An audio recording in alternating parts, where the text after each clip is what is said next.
My dear students, dear friends, and dear brothers and sisters, once again I welcome to all of you in Dr. Yash Chandra online classes. मेरे प्रिय विद्यार्थियों, प्यारे भाई और बहनों, प्यारे साथियों, मैं आप सभी लोगों का एक बार फिर से डॉक्टर यश चंद्रा ऑनलाइन क्लासेस में बहुत बहुत स्वागत करता हूं।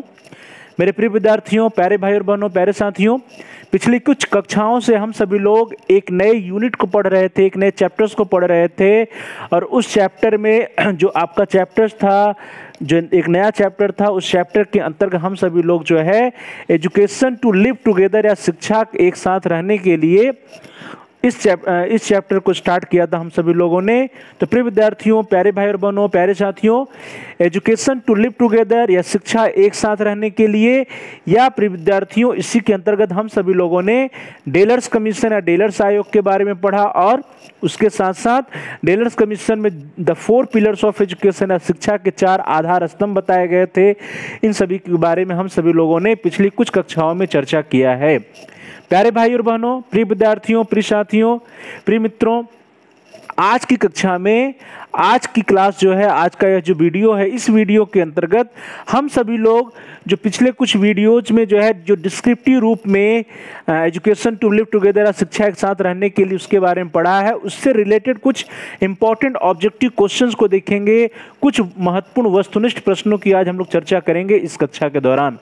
तो प्यारे विद्यार्थियों, प्रिय भाइयों बहनों, प्रिय साथियों, जल्दी से आप पेन और पेपर लेकर के तैयार हो जाइए और पेन और पेपर ले लीजिए। जब हम लोग जो है ऑब्जेक्टिव क्वेश्चंस को देखेंगे तो जैसे जैसे आपके सामने प्रश्न आएंगे उसका उत्तर आप चैट बॉक्स में टाइप करिएगा और साथ ही साथ उसके साथ ही आप जो पेन और पेपर लिए हैं अपने पास उस पर भी नोट करते रहिएगा कि आपके कितने क्वेश्चन सही होते हैं, आप कितने प्रश्नों का जवाब दे पाते हैं। इससे यह पता चल पाएगा कि आपकी तैयारी किस स्तर की है, किस लेवल की आपकी तैयारी है। तो प्रिय विद्यार्थियों, प्यारे भाई और बहनों, प्यारे साथियों, आज की कक्षा में हम सभी लोग कुछ जो है इंपॉर्टेंट ऑब्जेक्टिव क्वेश्चंस की चर्चा करेंगे। आज की क्लास को स्टार्ट किया जाए इससे पहले आप सभी प्रिय विद्यार्थियों में से, प्यारे भाई और बहनों में से, प्यारे साथियों में से जिन लोगों ने अभी तक हमारे चैनल को सब्सक्राइब नहीं किया है, कृपया आप चैनल को सब्सक्राइब कर लीजिए। जब आप चैनल को सब्सक्राइब कर लीजिएगा तभी आप अपने कोर्स से रिलेटेड जितने भी वीडियोज पड़े हैं उनको आप आसानी से देख पाएंगे, आसानी से वो आपको उपलब्ध हो पाएगा। आप प्ले लिस्ट में जा करके अपनी आवश्यकता से संबंधित वीडियोज को सर्च करके वहां से देख पाइएगा। इसलिए ज़रूरी है कि आप हमारे चैनल को सब्सक्राइब कर लीजिए और साथ ही साथ बेल के आइकन को भी प्रेस कर दीजिए। बेल का आइकन जो घंटी का आकार बना हुआ है, ये तो रेड है, बेल का आइकन रेड है, लाल है, तो उसको प्रेस कर दीजिए और प्रेस करने पे आपके पास विकल्प आएंगे। उन विकल्पों में से आप ऑल के ऑप्शन को सेलेक्ट कर लीजिए।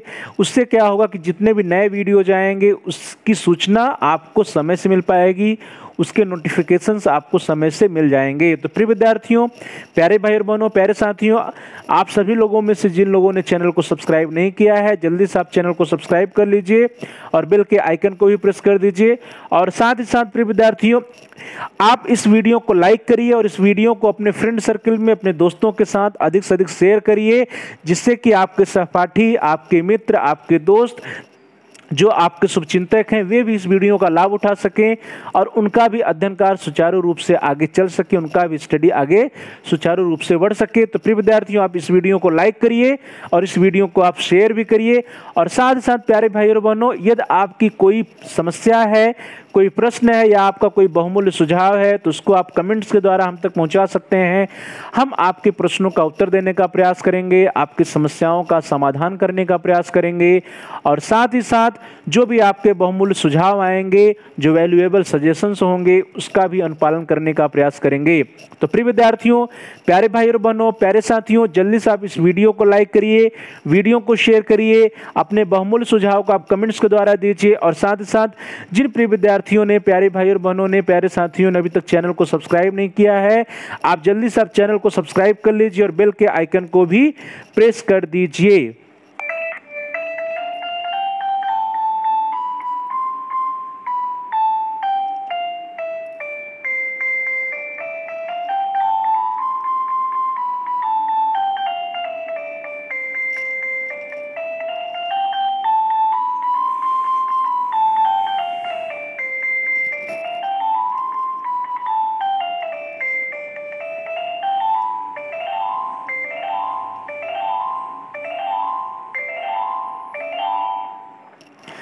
चल दोस्तों, आज की क्लास को स्टार्ट किया जाए, आज की कक्षा को स्टार्ट किया जाए। आज के लिए आपके सामने आपकी स्क्रीन पर पहला प्रश्न आ रहा है प्रिय विद्यार्थियों, और बहुत ही सरल प्रश्न है। The first question of today is Delors आयोग की नियुक्ति कब हुई थी या कब की गई थी। तो प्रिय विद्यार्थियों, आज के लिए पहला प्रश्न है आप सभी लोगों के लिए बहुत ही सरल प्रश्न है कि जो डेलर्स कमीशन बना था, उस डेलर्स कमीशन की नियुक्ति या डेलर्स आयोग की नियुक्ति कब हुई थी, और इसके विकल्प आपके सामने है आपकी स्क्रीन पर प्रिय विद्यार्थियों। ए 1991 में, बी 1992 में, सी 1993 में या डी 1996 में। प्रिय विद्यार्थियों, डेलर्स आयोग की नियुक्ति कब हुई? 1991, 1992, 1993 और 1996। जल्दी से आप अपने आंसर को चैट बॉक्स में टाइप कर दीजिए। वेरी गुड, शाबाश। क्या होगा प्रिय विद्यार्थियों? डेलर्स कमीशन की जो नियुक्ति हुई थी प्रिय विद्यार्थियों, प्यारे भाई और बहनों, प्यारे साथियों, कब हुई थी? 1991 में नहीं हुई थी, 92 में भी नहीं हुई, 96 में भी नहीं हुई। कब हुई थी? 93 में हुई थी। तो इस तरह से आप सभी प्यारे भाइयों और बहनों में से, प्रिय विद्यार्थियों में से, प्रिय साथियों में से जिन लोगों ने सी ऑप्शन सेलेक्ट किया, आप सभी लोगों के उत्तर, आप सभी लोगों के आंसर सही है। प्यारे भाई और बहनों, प्रिय विद्यार्थियों, प्रिय साथियों, जो डेलर्स कमीशन बना था, डेलर्स कमीशन की नियुक्ति 1993 में 1993 में हुई थी। चलिए दोस्तों, आगे बढ़ते हैं। आज के लिए अगला प्रश्न आपके स्क्रीन पर, द क्वेश्चन नंबर 2, डेलर्स आयोग की नियुक्ति किसके द्वारा की गई थी? प्रिय विद्यार्थियों, यह भी एक इंपॉर्टेंट प्रश्न है कि जो डेलर्स कमीशन बना था, उस डेलर कमीशन को किसने बनाया था, उसकी नियुक्ति किसके द्वारा की गई थी? तो प्रिय विद्यार्थियों, इसके विकल्प आपकी स्क्रीन पर, ए यूनिसेफ द्वारा, बी यूनेस्को द्वारा, सी WHO द्वारा या डी WTO द्वारा। प्रिय विद्यार्थियों, यह भी एक सरल प्रश्न होगा आप लोगों के लिए, क्योंकि आप सभी लोग इसके बारे में डिटेल में पढ़ चुके हैं। जल्दी से अपने आंसर को चैट बॉक्स में टाइप कर दीजिए। Very good. प्रश्न है कि डेलर्स आयोग की नियुक्ति किसके द्वारा हुई थी? तो किसके द्वारा हुई थी प्रिय विद्यार्थियों? यूनिसेफ के द्वारा नहीं हुई, WHO के द्वारा भी नहीं हुई, WTO के द्वारा भी नहीं हुई थी। किसके द्वारा हुई थी? यूनेस्को के द्वारा हुई थी। तो प्रिय विद्यार्थियों, आप सभी लोगों में से जिन लोगों ने बी ऑप्शन सिलेक्ट किया है, जिन लोगों का आंसर बी है, आप सभी लोगों के उत्तर, आप सभी लोगों के आंसर सही है। यूनेस्को ने 1993 में डेलर्स कमीशन की नियुक्ति की थी। चलो दोस्तों, आगे बढ़ते हैं। Very important question for you and also it is a very simple question. प्रिय विद्यार्थियों, अगला प्रश्न है question number 3, that is what is the meaning of UNESCO और what is the full form of UNESCO, या यूनेस्को से क्या अभिप्राय है? प्रिय विद्यार्थियों, बहुत ही सरल प्रश्न है, लेकिन अधिकांशतः कॉम्पिटिटिव एग्जाम में पूछा जाता है कि यूनेस्को से क्या अभिप्राय है या यूनेस्को का पूरा नाम क्या है।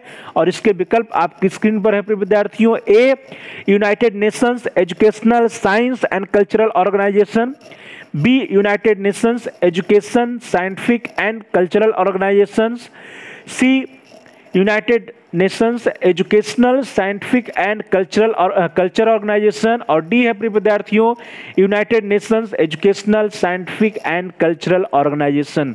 तो प्यारे भाई और बहनों, प्रिय विद्यार्थियों, प्रिय साथियों, जल्दी से आप अपने आंसर को चैट बॉक्स में टाइप करिए।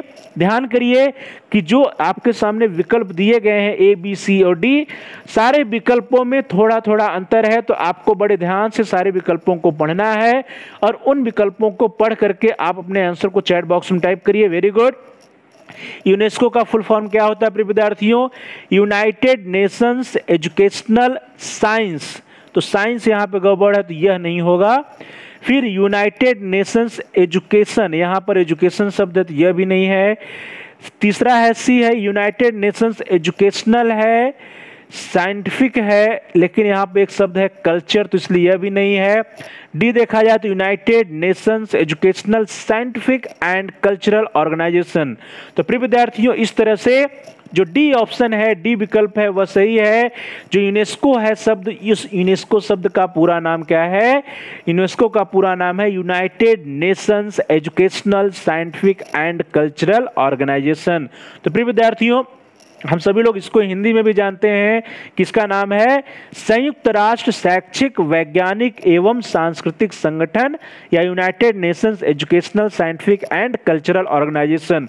तो इस प्रकार से आप सभी प्रिय विद्यार्थियों में से, प्यारे भाई और बहनों, प्यारे साथियों में से जिन लोगों ने डी विकल्प चुना है, जिन लोगों का आंसर डी है, आप सभी लोगों के उत्तर, आप सभी लोगों के आंसर सही हैं। चलिए दोस्तों, आगे बढ़ते हैं।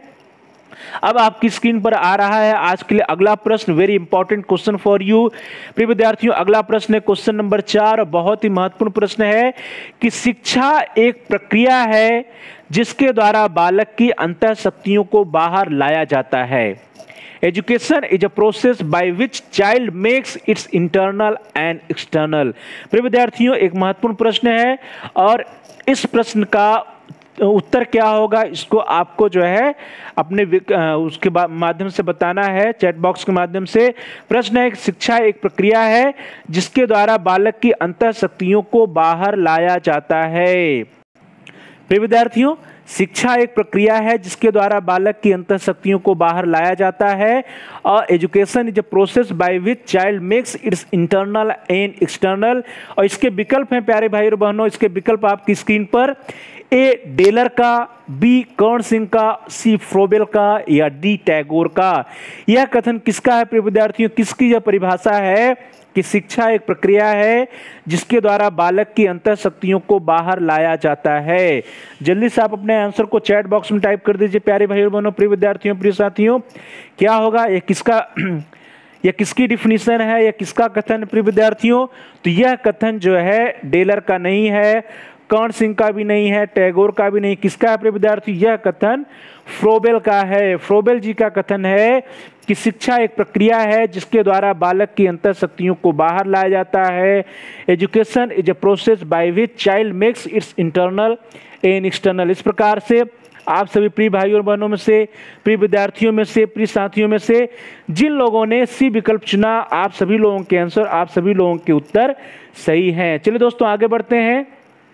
आज के लिए अगला प्रश्न आ रहा है आपकी स्क्रीन पर, दैट इज क्वेश्चन नंबर 5। प्रश्न संख्या 5 है प्रिय विद्यार्थियों, डेलर्स आयोग को कहा जाता है। डेलर्स आयोग जो या डेलर्स कमीशन को उसका नाम क्या है, उसको क्या कहा जाता है, यह प्रश्न है। यह भी एक महत्वपूर्ण प्रश्न है प्रिय विद्यार्थियों। डेलर्स आयोग को कहा जाता है और इसके विकल्प आपकी स्क्रीन पर ध्यान से पढ़िए। पहला है A International Commission on Education for 20th century. प्रिय विद्यार्थियों ध्यान दीजिएगा, International Commission on Education for 20th century. B है International Commission on Education for 21st century. C है National Commission on Education for 20th century. D है National Commission on Education for 21st century. तो प्यारे भाई और बहनों, प्रिय विद्यार्थियों, प्रिय साथियों, जल्दी से आप अपने आंसर को चैट बॉक्स में टाइप करिए कि डेलर्स आयोग या डेलर्स कमीशन का नाम क्या था। तो प्रिय विद्यार्थियों, इसका नाम क्या था, इसे क्या कहा जाता था? पहला विकल्प है International Commission on Education for 20th century, तो यह आंसर नहीं सही है। डी विकल्प है नेशनल कमीशन, तो यह नेशनल कमीशन भी नहीं था, यह भी नहीं सही है। सी भी है नेशनल कमीशन, तो यह भी नहीं सही है। बी है आपका International Commission on Education for 21st century. तो प्यारे भाई और बहनों, प्रिय विद्यार्थियों, जो बी ऑप्शन है, B option is the right option. Delors Commission या डेलर्स आयोग को International Commission on Education for 21st century कहा गया था। इसको हिंदी में जो है 21वीं शताब्दी के लिए शिक्षा पर अंतर्राष्ट्रीय आयोग इसका नाम था, कि 21वीं शताब्दी पर शिक्षा के लिए अंतर्राष्ट्रीय आयोग या International Commission on Education for 21st century. चलिए दोस्तों आगे बढ़ते हैं। अगला प्रश्न आपकी स्क्रीन पर आ रहा है क्वेश्चन नंबर 6। क्वेश्चन नंबर 6 है प्रिय विद्यार्थियों की, अध्यक्ष के अतिरिक्त डेलर्स आयोग में कुल कितने सदस्य शामिल थे? प्रिय विद्यार्थियों, अध्यक्ष के अलावा जो चेयरमैन थे डेलर्स कमीशन के, डेलर्स जी, उनके अलावा डेलर्स कमीशन में या डेलर्स आयोग में कुल कितने सदस्य थे, कुल कितने मेंबर्स थे? प्रिय विद्यार्थियों, इसके जो विकल्प है आपकी स्क्रीन पर, ए 14 मेंबर्स 14 सदस्य, बी 15 सदस्य, सी 16 सदस्य, डी 17 सदस्य। तो प्रिय विद्यार्थियों, मुझे पूरी उम्मीद है कि आप सभी लोगों को इसका आंसर पता है, इसका उत्तर आता है। जल्दी से आप अपने आंसर को चैट बॉक्स में टाइप कर दीजिए। वेरी गुड प्यारे भाई बहनों, प्रिय विद्यार्थियों, प्रिय साथियों, क्या होगा? अध्यक्ष के अतिरिक्त डेलर्स आयोग में कुल कितने सदस्य शामिल थे? तो 17 नहीं, 16 नहीं, 15 भी नहीं, कितने थे? 14 मेंबर थे, 14 सदस्य थे। तो आप सभी प्यारे भाई और बहनों में से, प्रिय विद्यार्थियों में से, प्रिय साथियों में से जिन लोगों ने ए ऑप्शन सिलेक्ट किया है, जिन लोगों का आंसर ए है, आप सभी लोगों का उत्तर सही है। अध्यक्ष के अतिरिक्त डेलर्स आयोग में कुल 14 मेंबर्स या 14 सदस्य थे। चलिए दोस्तों आगे बढ़ते हैं। आज के लिए अगला प्रश्न आ रहा है आपकी स्क्रीन पर, दैट इज क्वेश्चन नंबर 7। प्रश्न संख्या 7 है कि शिक्षा वह है जो आदमी को आत्मनिर्भर तथा स्वार्थ रहित बनाए। प्रिय विद्यार्थियों, बहुत ही महत्वपूर्ण कथन है कि शिक्षा वह है जो आदमी को आत्मनिर्भर तथा स्वार्थ रहित बनाए। Education is something which makes a man self reliant and selfless. प्रिय विद्यार्थियों, बहुत ही इंपॉर्टेंट कथन है आप सभी लोगों के लिए, इसको हमेशा याद रखिएगा। Education is something which makes a man self reliant and selfless. शिक्षा वह है जो आदमी को आत्मनिर्भर तथा स्वार्थ रहित बनाए। और इसके विकल्प आपकी स्क्रीन पर, ए डेलर, बी ऋग्वेद, सी याज्ञवल्क्य या डी कर्ण सिंह। तो प्रिय विद्यार्थियों, जल्दी से आप अपने आंसर को चैट बॉक्स में टाइप कर दीजिए। यह कथन किसका है? यह आप लोगों के लिए थोड़ा सा कठिन प्रश्न हो सकता है यदि आप इसके बारे में अध्ययन नहीं किए होंगे। क्या होगा प्रिय विद्यार्थियों? शिक्षा वह है जो आदमी को आत्मनिर्भर तथा स्वार्थ रहित बनाए। यह कथन किसका है? यह कथन कर्ण सिंह जी का नहीं है, याज्ञवल्क्य का भी नहीं है और डेलर जी का भी नहीं। यह कथन किसका है? यह कथन ऋग्वेद में उद्धृत है, यह कथन ऋग्वेद का है। तो प्यारे भाई और बहनों, प्रिय विद्यार्थियों, शिक्षा वह है जो आदमी को आत्मनिर्भर तथा स्वार्थ रहित बनाए। Education is something which makes a man self reliant and selfless. यह कथन जो है ऋग्वेद से लिया गया है। चलिए दोस्तों आगे बढ़ते हैं। अगला प्रश्न आपकी स्क्रीन पर आ रहा है, दैट इज क्वेश्चन नंबर 8। डेलर्स आयोग के सदस्यों में भारत का प्रतिनिधित्व किसने किया था? प्रिय विद्यार्थियों, जो डेलर्स कमीशन था, डेलर्स कमीशन में भारत के भी एक मेंबर थे। तो वे मेंबर कौन थे या भारत का रिप्रेजेंटेशन जो है डेलर्स कमीशन में एक मेंबर के रूप में किसने किया था? और इसके विकल्प आपकी स्क्रीन पर, ए doctor Rajendra Prasad, B doctor JS Rajput, सी डॉक्टर अब्दुल कलाम आजाद या डी डॉक्टर कर्ण सिंह। तो प्रिय विद्यार्थियों, मुझे पूरी उम्मीद है कि आप सभी लोगों को इसका आंसर पता है, इसके बारे में आप जानते हैं। आप जल्दी से अपने आंसर को चैट बॉक्स में टाइप कर दीजिए। Very good. डेलर्स आयोग के सदस्यों में भारत का प्रतिनिधित्व किसने किया था? तो डॉक्टर राजेंद्र प्रसाद जी नहीं है, JS राजपूत जी भी नहीं है, डॉक्टर अब्दुल कलाम आजाद जी भी नहीं है। कौन है? डॉक्टर कर्ण सिंह जी हैं। तो प्यारे भाई और बहनों, प्रिय विद्यार्थियों, इस तरह से D option is the right option. आप सभी प्रिय विद्यार्थियों में से, प्यारे भाई और बहनों में से जिन लोगों ने डी विकल्प चुना है, जिन लोगों का आंसर डी है, आप सभी लोगों का उत्तर सही है। चलिए दोस्तों आगे बढ़ते हैं।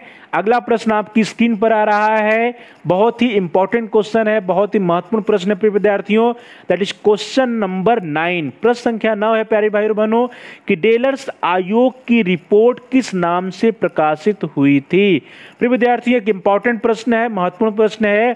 जो डेलर्स कमीशन की रिपोर्ट थी वह किस नाम से प्रकाशित हुई थी? और इसके विकल्प आपकी स्क्रीन पर, ए सीखना कुशल प्रक्रिया, बी सीखना आंतरिक खजाना, सी है सतत शिक्षा और डी है सीखने के 4 स्तंभ। तो प्यारे भाई और बहनों, प्रिय विद्यार्थियों, आप जल्दी से अपने आंसर को चैट बॉक्स में टाइप करिए। वेरी गुड, शाबाश। डेलर्स आयोग का रिपोर्ट किस नाम से जाना जाता है प्रिय विद्यार्थियों? यह क्या है? सीखना कुशल प्रक्रिया, यह तो नहीं है प्रिय विद्यार्थियों। सीखने के 4 स्तंभ, यह भी नहीं है। सतत शिक्षा, यह भी नहीं है। किस नाम से पब्लिश हुआ था? सीखना आंतरिक खजाना। तो प्रिय विद्यार्थियों, प्यारे भाई और बहनों, प्यारे साथियों, आप सभी लोगों में से जिन लोगों ने बी ऑप्शन सिलेक्ट किया, आप सभी लोगों के उत्तर सही है। जो डेलर्स कमीशन की रिपोर्ट थी प्रिय विद्यार्थियों, वह जो है learning the treasure with in, learning the treasure with in या सीखना आंतरिक खजाना के नाम से यह रिपोर्ट पब्लिश हुई थी, यह रिपोर्ट प्रकाशित हुई थी। चलिए दोस्तों आगे बढ़ते हैं। अगला प्रश्न आपकी स्क्रीन पर आ रहा है, दैट इज क्वेश्चन नंबर 10।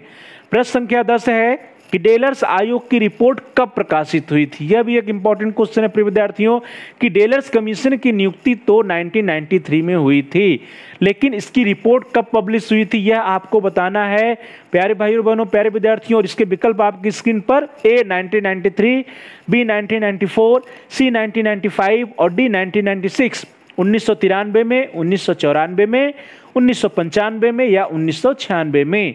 तो प्यारे भाई और बहनों, प्रिय विद्यार्थियों, जल्दी से आप अपने आंसर को चैट बॉक्स में टाइप करिए। वेरी गुड, शाबाश। डेलर्स कमीशन की रिपोर्ट कब प्रकाशित हुई थी प्रिय विद्यार्थियों? 1993 में नहीं हुई थी, 94 में नहीं हुई थी, 95 में नहीं हुई थी। कब हुई थी प्यारे भाई और बहनों?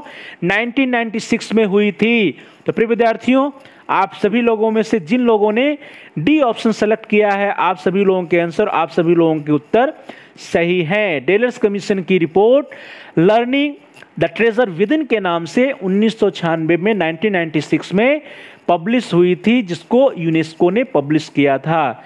चलो दोस्तों आगे बढ़ते हैं। अगला प्रश्न आपकी स्क्रीन पर आ रहा है, दैट इज क्वेश्चन नंबर 11। प्रश्न संख्या 11 है कि डेलर्स आयोग के अध्यक्ष थे, जो डेलर्स कमीशन बना था प्रिय विद्यार्थियों, इसके अध्यक्ष कौन थे? बहुत ही सरल प्रश्न है प्रिय विद्यार्थियों, जल्दी से आप अपने आंसर को चैट बॉक्स में टाइप करिएगा। इसके विकल्प आपके सामने, ए फ्रैंक डेलर्स, बी जॉन डेलर्स, सी जैक्स डेलर्स और डी ब्राउन डेलर्स। प्यारे विद्यार्थियों, प्यारे भाई और बहनों, प्यारे साथियों, प्रिय मित्रों, जल्दी से आप अपने आंसर को चैट बॉक्स में टाइप करिए। Very good. जो डेलर्स कमीशन था प्रिय विद्यार्थियों, इसके चेयरमैन कौन थे? Who was the chairman of Delors Commission, या डेलर्स आयोग के अध्यक्ष कौन थे प्रिय विद्यार्थियों? तो कौन थे? जल्दी से आप अपने आंसर को चैट बॉक्स में टाइप करिए।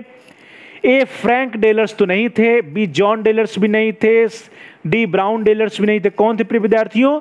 उनका नाम था जैक्स डेलर्स। तो प्यारे भाई और बहनों, प्यारे साथियों, आप सभी लोगों में से जिन लोगों ने सी विकल्प चुना है, आप सभी लोगों के आंसर, आप सभी लोगों के उत्तर सही हैं। डेलर्स कमीशन के जो चेयरमैन थे, जो अध्यक्ष थे, वो थे जैक्स डेलर्स साहब। जैक्स डेलर्स साहब जो है डेलर्स कमीशन के अध्यक्ष थे। चलिए दोस्तों आगे बढ़ते हैं। अगला प्रश्न आपकी स्क्रीन पर आ रहा है, that is question number 12।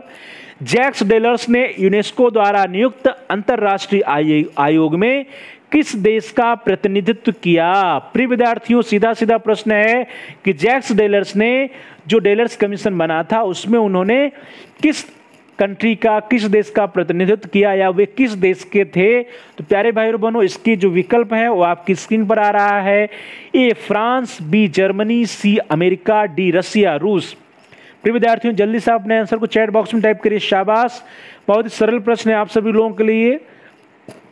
Jacques Delors ने यूनेस्को द्वारा नियुक्त अंतरराष्ट्रीय आयोग में किस देश का प्रतिनिधित्व किया, या जैक्स डेलर्स कहाँ के निवासी थे? तो प्रिय विद्यार्थियों, इसका क्या आंसर होगा? रसिया नहीं है, जर्मनी भी नहीं, अमेरिका भी नहीं, क्या है? फ्रांस है। तो इस प्रकार से आप सभी प्यारे भाइयों बहनों में से, प्रिय विद्यार्थियों में से जिन लोगों ने ए विकल्प चुना है, आप सभी लोगों के आंसर, आप सभी लोगों के उत्तर सही हैं। चलिए दोस्तों आगे बढ़ते हैं। अगला प्रश्न आ रहा है आपकी स्क्रीन पर, बहुत ही महत्वपूर्ण प्रश्न, बहुत ही इंपॉर्टेंट प्रश्न, और साथ ही साथ बहुत ही सरल प्रश्न भी है, दैट इज क्वेश्चन नंबर 13। डेलर्स आयोग के अनुसार 21वीं शताब्दी की शिक्षा में कितने आधार होंगे? तो प्रिय विद्यार्थी, यहाँ पे प्रश्न है कि डेलर्स कमीशन में कहा गया है कि 21st सेंचुरी की एजुकेशन के लिए कितने पिलर्स होंगे, कितने आधार होंगे, कितने स्तंभ होंगे? Very simple question for you. और इसके विकल्प आपकी स्क्रीन पर A1, B2, C3 या D4। प्रिय विद्यार्थियों, जल्दी से अपने आंसर को चैट बॉक्स में टाइप करिए। वेरी गुड, शाबाश, लगभग आप सभी लोगों के उत्तर सही हैं। क्या होगा प्रिय विद्यार्थियों? 1 नहीं, 3 नहीं, 2 नहीं, कितने हैं? 4 पिलर्स ऑफ एजुकेशन की बात की गई है। तो आप सभी प्रिय विद्यार्थियों में से लगभग सभी लोगों ने डी आंसर दिया है, सभी लोगों का उत्तर सही है। इसका डी विकल्प सही है। डेलर्स आयोग के अनुसार 21वीं शताब्दी की शिक्षा में शिक्षा के 4 आधार होंगे। चलो दोस्तों आगे बढ़ते हैं। अगला प्रश्न आ रहा है आपकी स्क्रीन पर, question number 14। According to Delors report teaching is. प्रिय विद्यार्थियों, एक इंपॉर्टेंट प्रश्न है कि डेलर्स की रिपोर्ट के अनुसार जो शिक्षण है वह क्या है, टीचिंग क्या है? और इसके विकल्प आपकी स्क्रीन पर प्रिय विद्यार्थियों, teaching is an art, teaching is a science, teaching is an art and a science, और डी है नन ऑफ द अबव। प्रिय विद्यार्थियों, जो डेलर्स कमीशन में शिक्षण को, टीचिंग को क्या बताया गया है? शिक्षण एक कला है, शिक्षण विज्ञान है, या कला और विज्ञान दोनों है, या उपयुक्त में से दोनों नहीं है? तो जल्दी से अपने आंसर को चैट बॉक्स में टाइप करिए प्रिय विद्यार्थियों। बहुत ही इंपॉर्टेंट क्वेश्चन है ये आप सभी लोगों के लिए। क्या होगा इसका उत्तर प्रिय विद्यार्थियों? डेलर्स रिपोर्ट में टीचिंग के बारे में क्या कहा गया है? टीचिंग एज एन आर्ट भी कहा गया है, साइंस भी कहा गया है। इस प्रकार से जो सी विकल्प है वह सही है। Teaching is an art and science, it means it is both. It is teaching is an art as well as it is a science. शिक्षण जो है वह कला भी है और एक विज्ञान भी है। इसके बारे में आप सभी लोग पहले भी जब शिक्षण या शिक्षा के बारे में पढ़े होंगे तो वहाँ भी पढ़े होंगे। वही चीज़ डेलर्स कमीशन में भी कहा गया है कि जो शिक्षण या शिक्षा जो है वह क्या है, वह कला भी है और विज्ञान भी है। तो इस प्रकार से आप सभी प्रिय विद्यार्थियों में से, प्यारे भाई और बहनों में से, प्यारे साथियों में से जिन लोगों ने सी आंसर चुना है, आप सभी लोगों के आंसर, आप सभी लोगों के उत्तर सही हैं। चलिए दोस्तों आगे बढ़ते हैं।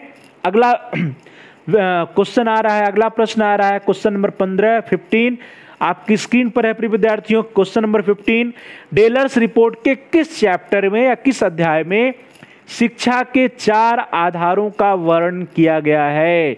तो प्यारे भाई और बहनों, द 4 पिलर्स ऑफ एजुकेशन की चर्चा डेलर्स रिपोर्ट के किस चैप्टर में किया गया है, यह प्रश्न है। और इसके विकल्प आपकी स्क्रीन पर चैप्टर 1, चैप्टर 2, चैप्टर 3 और चैप्टर 4। प्रिय विद्यार्थियों जल्दी से आप अपने आंसर को चैट बॉक्स में टाइप करिए। वेरी गुड, बहुत ही सरल प्रश्न है प्रिय विद्यार्थियों। क्या होगा? जो 4 पिलर्स ऑफ एजुकेशन की चर्चा की गई वह 1 में नहीं, 3 में नहीं, 2 में नहीं, किस में की गई है? चैप्टर 4 में की गई है। तो प्यारे भाई और बहनों, आप सभी लोगों में से जिन लोगों ने डी विकल्प चुना है, आप सभी लोगों के आंसर, आप सभी लोगों के उत्तर सही है। चैप्टर 4 के अंतर्गत द 4 पिलर्स ऑफ एजुकेशन की चर्चा की गई है। चलिए दोस्तों आगे बढ़ते हैं। अगला प्रश्न आ रहा है आपकी स्क्रीन पर, क्वेश्चन नंबर 16, मानव की संपूर्णता का प्रकटीकरण ही शिक्षा है। ध्यान दीजिएगा, मानव की संपूर्णता का प्रकटीकरण ही शिक्षा है। Education is the manifestation of perfection already in a man. प्रिय विद्यार्थी, यह किसका कथन है कि education is a manifestation of perfection already in man? मानव की संपूर्णता का प्रकटीकरण ही शिक्षा है। और इसके विकल्प आपकी स्क्रीन पर A dealer ji, B Arvind Ghosh जी, सी विवेकानंद जी या डी कर्ण सिंह जी। किसका कथन है प्रिय विद्यार्थियों? जल्दी से आप अपने आंसर को चैट बॉक्स में टाइप करिए। वेरी गुड, शाबाश। क्या होगा प्यारे भाई बहनों? मानव की संपूर्णता का प्रकटीकरण ही शिक्षा है। यह कथन किसका है? यह कथन डेलर जी का नहीं है, अरविंद घोष जी का भी नहीं, कर्ण सिंह का भी नहीं है। किसका है? यह कथन जो है विवेकानंद जी का है। तो इस प्रकार से प्रिय विद्यार्थियों, आप सभी लोगों में से जिन लोगों ने सी विकल्प चुना है, आप सभी लोगों के आंसर सही है। सी विकल्प सही है। विवेकानंद जी ने कहा है कि मानव की संपूर्णता का प्रकटीकरण ही शिक्षा है। Education is the manifestation of perfection already in man. चलिए दोस्तों आगे बढ़ते हैं। अगला प्रश्न आपकी स्क्रीन पर आ रहा है, दैट इज क्वेश्चन नंबर 17, प्रश्न संख्या 17। डेलर्स आयोग के सीखने के किस स्तंभ में व्यावहारिक कौशलों पर जोर दिया गया है?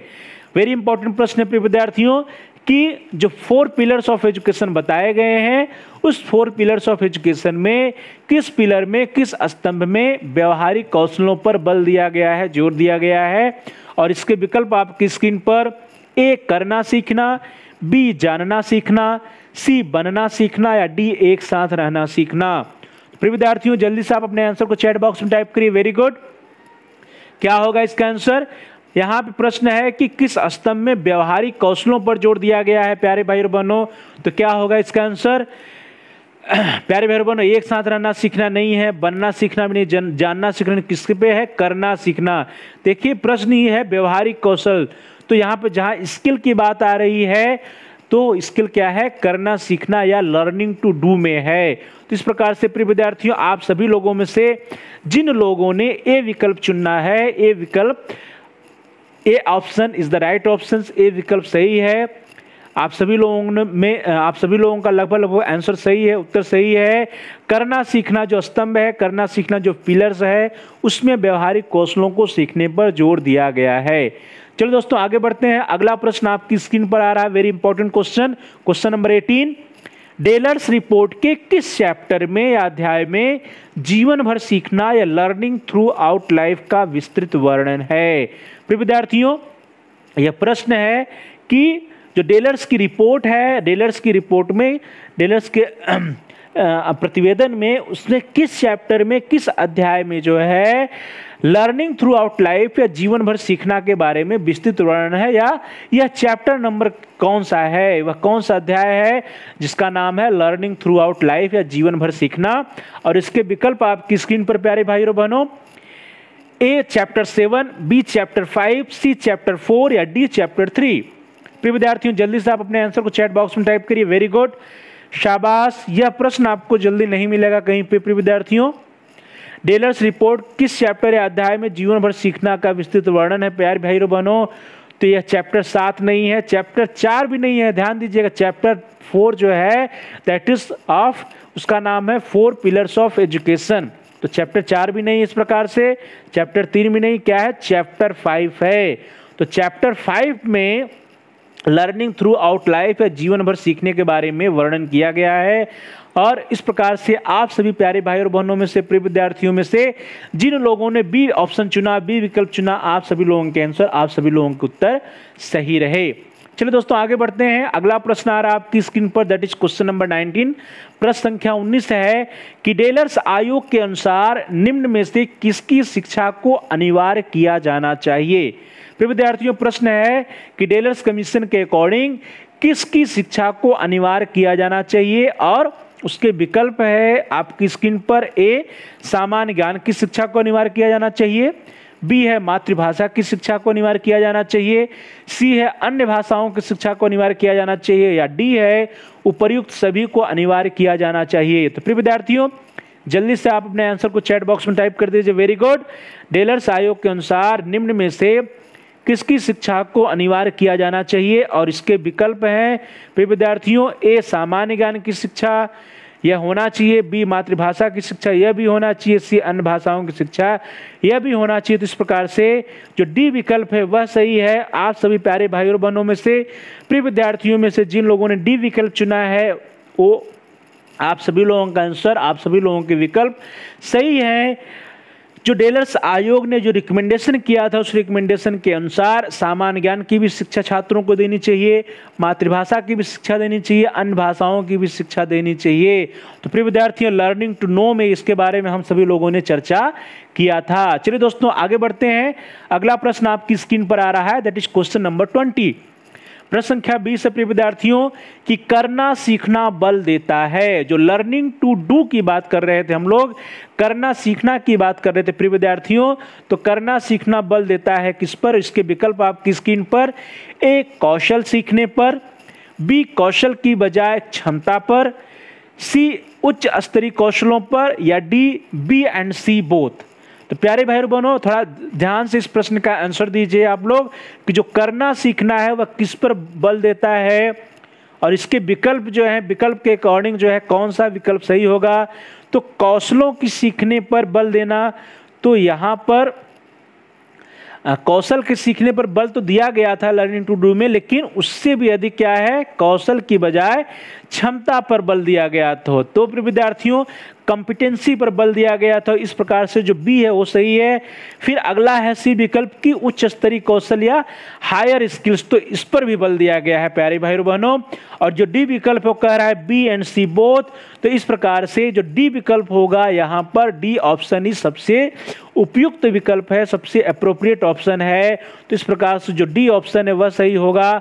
आप सभी प्यारे भाई और बहनों में से, प्रिय विद्यार्थियों में से जिन लोगों ने डी ऑप्शन चुना है, आप सभी लोगों के आंसर, आप सभी लोगों के उत्तर सही हैं। जो लर्निंग टू डू या करना सीखना में स्किल के साथ साथ जो है कॉम्पिटेंसी पर बल दिया गया था, और स्किल की बात किया जाए तो वहां पर हायर स्किल्स या उच्च स्तरीय कौशलों को सीखने पर बल दिया गया था। चलिए दोस्तों आगे बढ़ते हैं। अगला प्रश्न आ रहा है आपकी स्क्रीन पर, दैट इज क्वेश्चन नंबर 21। प्रश्न संख्या 21 आ रहा है आपकी स्क्रीन पर। प्रश्न संख्या 21 है कि डेलर्स आयोग के अनुसार औपचारिक शिक्षा के साथ साथ निम्न में से किसकी व्यवस्था अनिवार्य रूप से की जाए? प्यारे भाई बहनों, डेलर्स कमीशन के अकॉर्डिंग, डेलर्स आयोग के अनुसार फॉर्मल एजुकेशन या औपचारिक शिक्षा के साथ साथ निम्न में से किसकी व्यवस्था अनिवार्य रूप से की जानी चाहिए? और इसके विकल्प आपकी स्क्रीन पर। ए कार्यानुभव या वर्क एक्सपीरियंस, बी चतुर्मुखी शिक्षा पद्धति का, या सी समाज सेवा कार्य या सोशल वर्क का, या D A and C both. तो प्यारे भाई और बहनों, प्रिय विद्यार्थियों जल्दी से आप अपने आंसर को चैट बॉक्स में टाइप करिए। वेरी गुड, आप सभी लोग इसके बारे में पढ़े हैं। डेलर्स कमीशन में फॉर्मल एजुकेशन के साथ साथ ही और किन बातों को कहा गया, अनिवार्य करने के लिए कहा, किसके बारे में उन्होंने कहा कि किस चीज़ की व्यवस्था अनिवार्य रूप से की जानी चाहिए प्रिय विद्यार्थियों? तो वर्क एक्सपीरियंस या कार्य अनुभव के बारे में उन्होंने कहा था कि वर्क एक्सपीरियंस या कार्य अनुभव अनिवार्य होना चाहिए। वहाँ पर चतुर्मुखी शिक्षा पद्धति का कोई जो है वर्णन नहीं है, लेकिन सोशल वर्क या समाज सेवा कार्य का वर्णन है। तो इस प्रकार से जो डी विकल्प है वो डी विकल्प सही हो रहा है। तो आप सभी प्यारे भाई और बहनों में से, प्रिय विद्यार्थियों में से जिन लोगों ने डी ऑप्शन चुना, आप सभी लोगों के उत्तर, आप सभी लोगों के आंसर सही हैं। डेलर्स आयोग के अनुसार औपचारिक शिक्षा के साथ साथ कार्यानुभव that is work experience and समाज सेवा कार्य सोशल सर्विस वर्क को भी अनिवार्य रूप से उसमें स्थान दिया जाना चाहिए। चलिए दोस्तों आगे बढ़ते हैं। अगला प्रश्न आपकी स्क्रीन पर आ रहा है। The question number 22 is on your screen. Question number 22 is व्यक्तियों को जीवन भर सीखने के अवसर देने के लिए हमें अपने समाज को किस प्रकार के समाज में बदलना पड़ेगा? प्रिय विद्यार्थियों, बहुत ही महत्वपूर्ण प्रश्न है यह कि व्यक्तियों को जीवन भर सीखने या लर्निंग थ्रू आउट लाइफ के लिए, जीवन भर सीखने के अवसर देने के लिए हमें अपने समाज को किस प्रकार के समाज में बदलना पड़ेगा? तो प्रिय विद्यार्थियों, इसके लिए जो विकल्प है वो विकल्प आपकी स्क्रीन पर है प्यारे भाई और बहनों। ए है अधिगमरत समाज, बी है वैज्ञानिक समाज, सी है स्वतंत्र समाज, या डी है धनाढ्य समाज। तो प्रिय विद्यार्थियों, प्यारे भाई और बहनों, प्यारे साथियों, जल्दी से आप अपने आंसर को चैट बॉक्स में टाइप कर दीजिए। Very good. मुझे पूरी उम्मीद है कि आप सभी लोगों के आंसर, आप सभी लोगों के उत्तर सही होने चाहिए। प्रश्न है कि व्यक्तियों को जीवन भर सीखने के अवसर देने के लिए हमें अपने समाज को किस प्रकार के समाज में बदलना होगा? तो प्रिय विद्यार्थियों, इसका कौन सा विकल्प सही होगा? जल्दी से अपने आंसर को चैट बॉक्स में टाइप करिए। क्या होगा प्रिय विद्यार्थियों? धनाढ्य समाज नहीं है, स्वतंत्र समाज भी नहीं है, वैज्ञानिक समाज नहीं है, क्या है? अधिगमरत समाज है। लर्निंग सोसाइटी की बात की गई थी प्रिय विद्यार्थियों डेलर्स कमीशन में। तो इस प्रकार से आप सभी प्यारे भाई और बहनों में से, प्रिय विद्यार्थियों में से जिन लोगों ने ए विकल्प चुना है, आप सभी लोगों के आंसर, आप सभी लोगों के उत्तर सही हैं। अधिगमरत समाज या लर्निंग सोसाइटी की बात की गई है कि व्यक्तियों को जीवन भर सीखने के अवसर देने के लिए हमें अपने समाज को अधिगमरत समाज बनाना पड़ेगा। चलिए दोस्तों आगे बढ़ते हैं। अगला प्रश्न आ रहा है आपकी स्क्रीन पर, दैट इज क्वेश्चन नंबर 23। प्रश्न संख्या 23 आपके स्क्रीन पर है प्रिय विद्यार्थियों।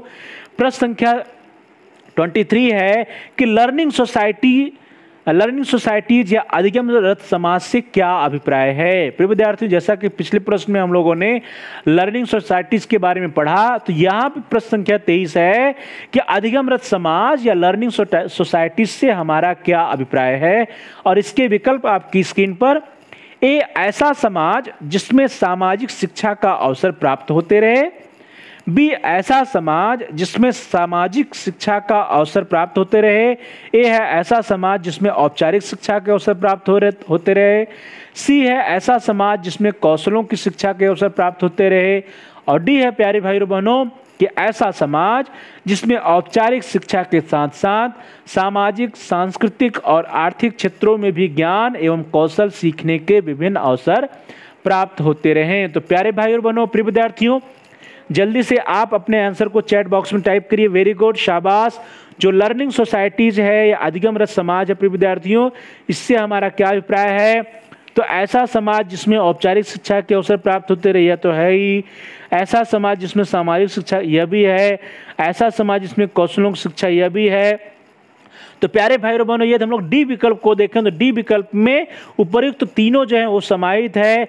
ऐसा समाज जिसमें औपचारिक शिक्षा के साथ साथ सामाजिक, सांस्कृतिक और आर्थिक क्षेत्रों में भी ज्ञान एवं कौशल सीखने के विभिन्न अवसर प्राप्त होते रहे, ऐसे समाज को हम सभी लोग क्या कहते हैं? अधिगमरत समाज या लर्निंग सोसाइटीज कहते हैं। तो इस प्रकार से प्रिय विद्यार्थियों, प्यारे भाई और बहनों, प्यारे साथियों, आप सभी लोगों में से जिन लोगों ने डी विकल्प चुना है, D option is the right option. अधिगमरत समाज से अभिप्राय एक ऐसे समाज से है, एक ऐसे सोसाइटी से है जिसमें औपचारिक शिक्षा के साथ साथ सामाजिक, सांस्कृतिक और आर्थिक क्षेत्रों में भी ज्ञान एवं कौशल सीखने के विभिन्न अवसर प्राप्त होते रहे। प्रिय विद्यार्थियों, प्यारे भाई और बहनों, प्यारे साथियों, चलिए आगे बढ़ते हैं। यह बहुत ही महत्वपूर्ण प्रश्न था। लर्निंग सोसाइटी या अधिगम समाज क्या होता है, इसको हमेशा आप लोग याद रखिएगा। अगला प्रश्न आपकी स्क्रीन पर आ रहा है, दैट इज क्वेश्चन नंबर 24, प्रश्न संख्या 24 से प्यारे भाई और बहनों, कि शिक्षा का एक प्रमुख कार्य है। प्रिय विद्यार्थियों, द फंक्शन ऑफ एजुकेशन, या शिक्षा का एक प्रमुख कार्य है, और इसके विकल्प आपकी स्क्रीन पर क्या है। शिक्षण का कार्य बी है मानव जात की विविधता के बारे में जागरूक करना, और सी है मनुष्यों की परस्पर निर्भरता तथा समानता के बारे में जागरूक करना, और डी है उपर्युक्त सभी। तो प्यारे भाई और बहनों, प्रिय विद्यार्थियों, जल्दी से आप अपने आंसर को चैट बॉक्स में टाइप करिए। Very good. एजुकेशन का फंक्शन है, शिक्षा का प्रमुख कार्य क्या है, शिक्षण का कार्य तो है ही, साथ ही साथ मानव जात की विविधता के बारे में लोगों को जागरूक करना यह भी है, मनुष्यों की परस्पर निर्भरता तथा समानता के बारे में जागरूक करना यह भी है। तो प्रिय विद्यार्थियों, इस तरह से देखा जाए तो जो डी ऑप्शन है, D option is the right option. इस प्रकार से आप सभी प्यारे भाई और बहनों में से जिन लोगों ने डी विकल्प चुना है, डी ऑप्शन चुना है, आप सभी लोगों के आंसर, आप सभी लोगों के उत्तर सही है। जो शिक्षा है, एजुकेशन है, उसका प्रमुख कार्य जो है शिक्षण का कार्य भी है, मानव जात की विविधता के बारे में अपने छात्रों को, युवा समाज को, युवाओं को जागरूक करना भी है, और साथ ही साथ मनुष्य की परस्पर निर्भरता या म्यूचुअल इंटरडिपेंडेंस जो है तथा समानता के बारे में जागरूक करना भी शिक्षा का प्रमुख कार्य है। चलिए दोस्तों आगे बढ़ते हैं। अगला प्रश्न आपकी स्क्रीन पर आ रहा है, दैट इज क्वेश्चन नंबर 25, प्रश्न संख्या 25 है कि बनना, सीखना और लर्निंग टू बी, सीखने की संकल्पना सर्वप्रथम कब की गई थी। प्रिय विद्यार्थियों, प्रश्न है कि लर्निंग टू बी या बनना सीखना की संकल्पना सर्वप्रथम कब की गई थी, और इसके विकल्प आपकी स्क्रीन पर, ए 1970 1970 में, बी 1971 में, सी 1972 में, या डी 1973 में। प्रिय विद्यार्थियों, जल्दी से आप अपने आंसर को चैट बॉक्स में टाइप कर दीजिए। बनना, सीखना या लर्निंग टू बी, सीखने की संकल्पना सर्वप्रथम कब की गई थी प्यारे भाई और बहनों, और इसके विकल्प आपके सामने 1970, 71, 72 या 73। कब हुआ था प्रिय विद्यार्थियों? 70 नहीं, 71 नहीं, 73 नहीं, कब हुआ था? 1972 में। तो इस प्रकार से प्रिय विद्यार्थियों, आप सभी लोगों में से जिन लोगों ने सी ऑप्शन सिलेक्ट किया है, जिन लोगों का आंसर 1972 है, आप सभी लोगों के उत्तर, आप सभी लोगों के आंसर सही हैं। बनना सीखना जो कंसेप्ट है, लर्निंग टू बी, इसकी संकल्पना सर्वप्रथम 1972 या 1972 में की गई थी। चलिए दोस्तों आगे बढ़ते हैं। अगला प्रश्न आ रहा है आपकी स्क्रीन पर, that is question number 26, very important question. Edgar फोरा एटल, एडगर फोरा एटल की रिपोर्ट 1972 में यूनेस्को द्वारा किस नाम से प्रकाशित हुई थी?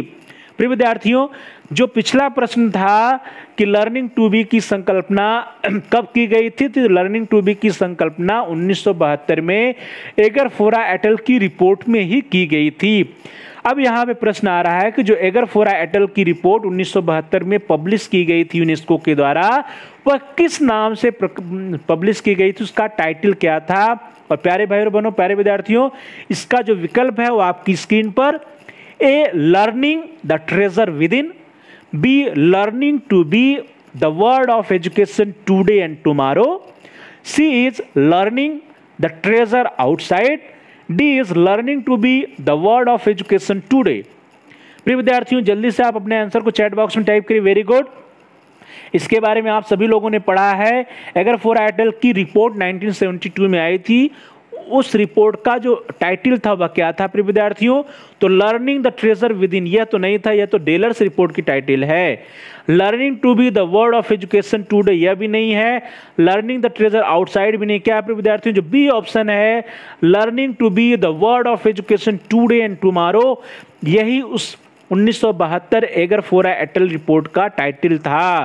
तो प्रिय विद्यार्थियों, एडगर फोरा एटल रिपोर्ट 1972 में जो यूनेस्को द्वारा पब्लिश की गई थी, उसका टाइटल था learning to be the word of education today and tomorrow.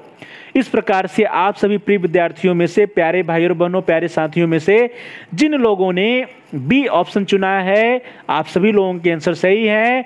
उस रिपोर्ट का जो टाइटल था वह था learning to be the word of education today and tomorrow. चलिए दोस्तों आगे बढ़ते हैं। अगला प्रश्न आपकी स्क्रीन पर आ रहा है, that is question number 27। UNESCO की 1972 की रिपोर्ट में एगर फोरा व साथियों ने किस विषय पर चिंता व्यक्त की थी? बहुत ही महत्वपूर्ण प्रश्न है प्रिय विद्यार्थियों। इसके विकल्प आपकी स्क्रीन पर, ए तकनीकी परिवर्तन की चिंता, बी भविष्य की शिक्षा की चिंता, सी अमानवीकरण की चिंता, या डी समन्वित शिक्षा की चिंता। प्यारे भाई और बहनों, प्रिय विद्यार्थियों, जल्दी से आप अपने आंसर को चैट बॉक्स में टाइप करिए। यूनेस्को की 1972 की रिपोर्ट में एगर फोरा व साथियों ने किस विषय पर चिंता व्यक्त की थी? इसके ऑप्शन है, ए तकनीकी परिवर्तन, बी भविष्य की शिक्षा, सी अमानवीकरण, या डी समन्वित शिक्षा। तो प्रिय विद्यार्थियों क्या होगा इसका आंसर? ये नहीं है तकनीकी परिवर्तन, भविष्य की शिक्षा भी नहीं, समन्वित शिक्षा भी नहीं, क्या है? अमानवीकरण है। तो प्यारे भाई और बहनों, प्यारे विद्यार्थियों, जो सी विकल्प है, C option is the right option. आप सभी प्यारे भाई और बहनों में से, प्रिय विद्यार्थियों में से जिन लोगों ने डी ऑप्शन चुना है, आप सभी लोगों के उत्तर सही है। वो था डिह्यूमनाइजेशन की बात उन्होंने की थी कि उनको डर था कि जो 21वीं जो आने वाला समय है उसमें जो है कहीं ऐसा ना हो जाए कि विकास के कारण, तकनीकी विकास या डेवलपमेंट के अंधानुकरण के कारण अमानवीकरण हो जाए, जो ह्यूमैनिटी है वह लुप्त हो जाए, जो मानवता है वह लुप्त हो जाए। तो प्रिय विद्यार्थियों, इस प्रकार से आप सभी लोगों में से जिन लोगों ने, जिन प्यारे भाई और बहनों ने, प्रिय विद्यार्थियों ने सी ऑप्शन सिलेक्ट किया, आप सभी लोगों के आंसर, आप सभी लोगों के उत्तर सही हैं। चलिए दोस्तों आगे बढ़ते हैं। अगला प्रश्न आपकी स्क्रीन पर आ रहा है, दैट इज क्वेश्चन नंबर 28। प्रश्न संख्या 28 से प्रिय विद्यार्थियों कि शिक्षा का अर्थ आत्म साक्षात्कार है। Education is the realisation of self. यह कथन किसका है? बहुत ही महत्वपूर्ण कथन है प्यारे भाई और बहनों। शिक्षा का अर्थ आत्म साक्षात्कार है। Education is the realisation of self. यह स्टेटमेंट, यह कथन किसका है? यह कथन किसने दिया था प्रिय विद्यार्थियों? और इसके विकल्प आपकी स्क्रीन पर, ए शंकराचार्य, बी बटलर, सी फ्रोबेल, या डी महात्मा गांधी जी। तो प्रिय भाइयों और बहनों, प्रिय विद्यार्थियों, यदि आपको पता है इस क्वेश्चन का आंसर तो जल्दी से आप अपने चैट बॉक्स में टाइप कर दीजिए। Very good. शिक्षा का अर्थ आत्म साक्षात्कार है और education is the realisation of self. यह स्टेटमेंट जो है महात्मा गांधी जी का नहीं है, फ्रोबेल जी का भी नहीं है, बटलर जी का भी नहीं, किसका है? यह कथन शंकराचार्य जी का है।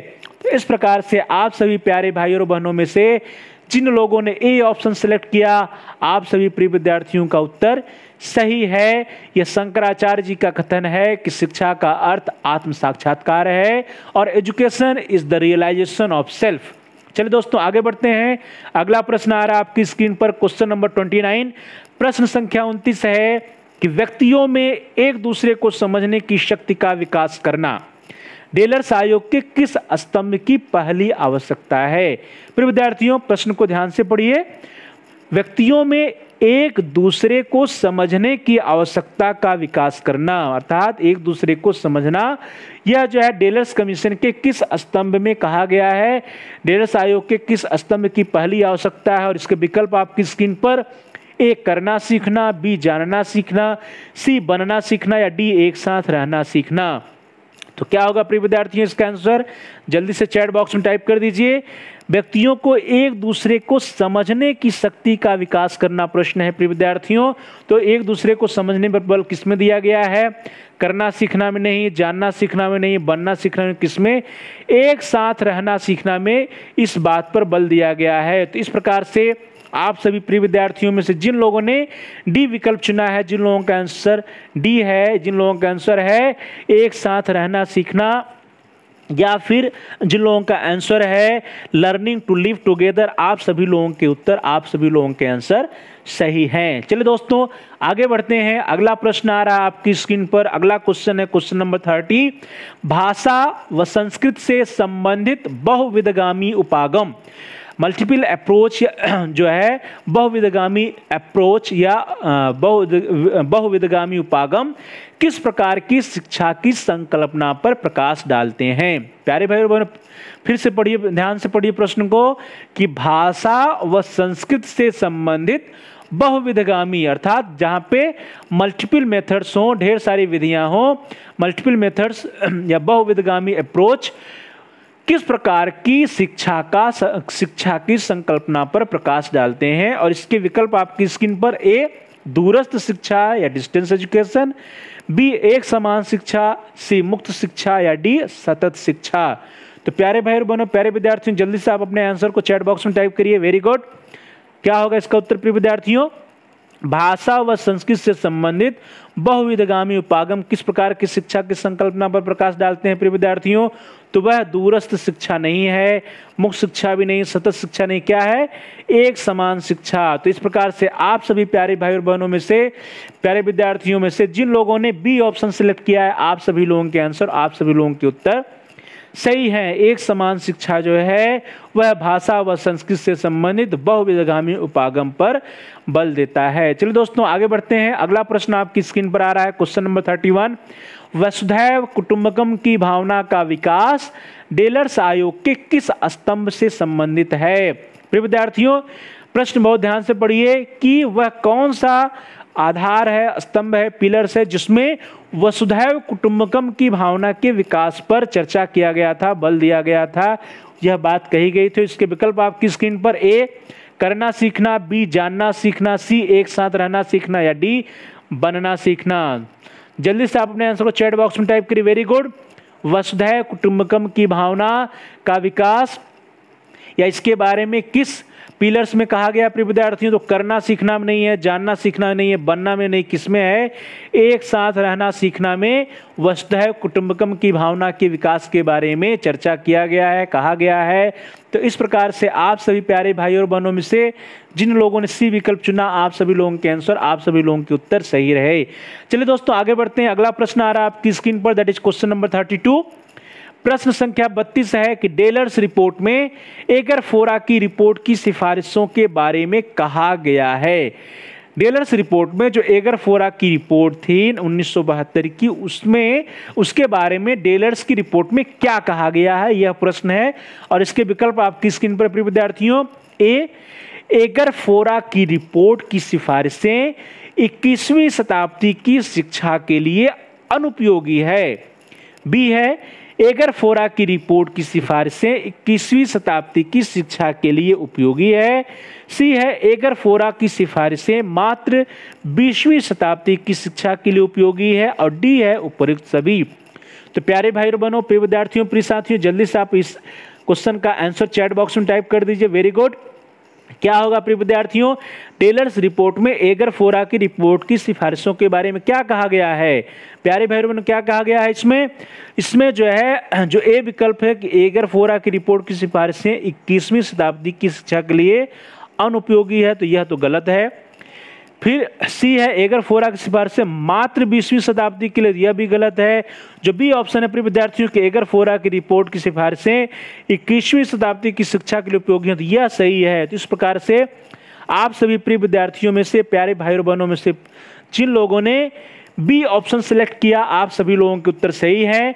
डेलर्स रिपोर्ट में एगरफोरा की रिपोर्ट के बारे में कहा गया था कि एगरफोरा की रिपोर्ट की सिफारिशें जितनी उस समय, अर्थात जब ये पब्लिश हुई थी 20वीं शताब्दी में, जितनी उस समय उपयोगी थी, उतनी ही 21वीं शताब्दी की शिक्षा के लिए भी उपयोगी है। तो इस प्रकार से जो बी विकल्प है, बी ऑप्शन है, वह सही है। चलिए दोस्तों आगे बढ़ते हैं। अगला प्रश्न आपकी स्क्रीन पर आ रहा है, क्वेश्चन नंबर 30, और बहुत ही महत्वपूर्ण प्रश्न है प्रिय विद्यार्थियों, ध्यान दीजिएगा। Question number 33।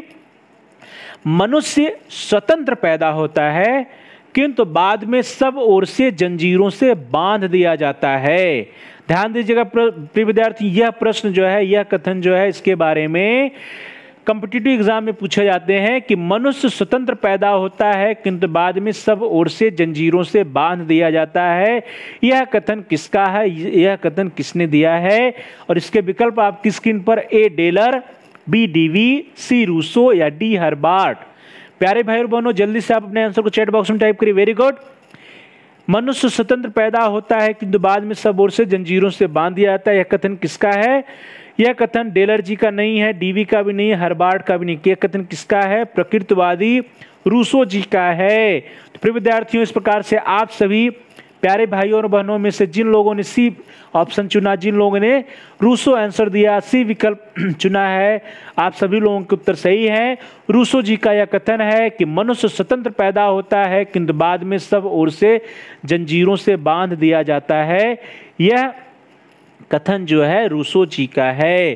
प्रिय विद्यार्थियों, चलिए आगे बढ़ते हैं। अगला प्रश्न आपकी स्क्रीन पर आ रहा है, दैट इज क्वेश्चन नंबर 34। प्रश्न संख्या 34 है प्यारे भाई और बहनों कि किस प्रकार के शिक्षा की विशेषता केवल दूसरे प्रांत या व्यक्ति या क्षेत्र की भाषा का ज्ञान प्राप्त करना और उसे समझना ही नहीं है, बल्कि उस संस्कृति, भाषा या परिवेश को अपनाना व उसके अनुसार अपने ज्ञान में वृद्धि करना है। प्यारे भाई और बहनों, प्रश्न को ध्यान से पढ़िए कि किस प्रकार के शिक्षा की विशेषता केवल दूसरे प्रांत या व्यक्ति या क्षेत्र की भाषा का ज्ञान प्राप्त करना और उससे समझना ही नहीं है, बल्कि उस संस्कृत, भाषा या परिवेश को अपनाना व उसके अनुसार अपने ज्ञान में वृद्धि करना भी है। प्रिय विद्यार्थियों, यहाँ पे ध्यान दीजिएगा, सिर्फ कह रहा है कि ज्ञान को प्राप्त कर लेना ही नहीं, बल्कि उसके अनुसार जो है उस ज्ञान को, संस्कृत को, भाषा को, परिवेश को अपनाना भी है। और इसके विकल्प आपकी स्क्रीन पर ए बहुविधगामी शिक्षा, बी औपचारिक शिक्षा, सी सतत शिक्षा या डी अनौपचारिक शिक्षा। तो प्यारे भाई और बहनों, प्रिय विद्यार्थियों, जल्दी से आप अपने आंसर को चैट बॉक्स में टाइप करिए। Very good. प्रश्न है कि किस प्रकार की शिक्षा की विशेषता केवल दूसरे प्रांत या व्यक्ति या क्षेत्र की भाषा का ज्ञान प्राप्त करना व उसे समझना ही नहीं, बल्कि उस संस्कृति या भाषा या परिवेश को अपनाना और उसके अनुसार अपने ज्ञान में वृद्धि करना भी है। तो यह किसकी विशेषता है प्रिय विद्यार्थियों? अनौपचारिक शिक्षा की नहीं है, सतत शिक्षा की नहीं, औपचारिक शिक्षा की नहीं, किसकी है? यह बहुविधगामी शिक्षा की है। तो इस प्रकार से आप सभी प्यारे भाई और बहनों में से, प्रिय विद्यार्थियों में से जिन लोगों ने ए ऑप्शन सेलेक्ट किया है, आप सभी लोगों के आंसर, आप सभी लोगों के उत्तर सही हैं। चलो दोस्तों आगे बढ़ते हैं। अगला प्रश्न आ रहा है आपकी स्क्रीन पर, दैट इज क्वेश्चन नंबर 35, प्रश्न संख्या 35।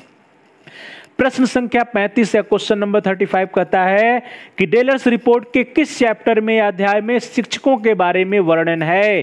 Teachers in search of new perspective. Teachers in search of new perspective, यह जो चैप्टर है डेलर्स रिपोर्ट में किस चैप्टर में है या किस अध्याय में है, या शिक्षकों के बारे में teachers in search of new perspective का वर्णन किस चैप्टर में है? और इसके विकल्प आपकी स्क्रीन पर ए चैप्टर 4, बी चैप्टर 5, सी चैप्टर 6 या डी चैप्टर 7। प्यारे भाई और बहनों, प्रिय विद्यार्थियों, जल्दी से आप अपने आंसर को चैट बॉक्स में टाइप करिए।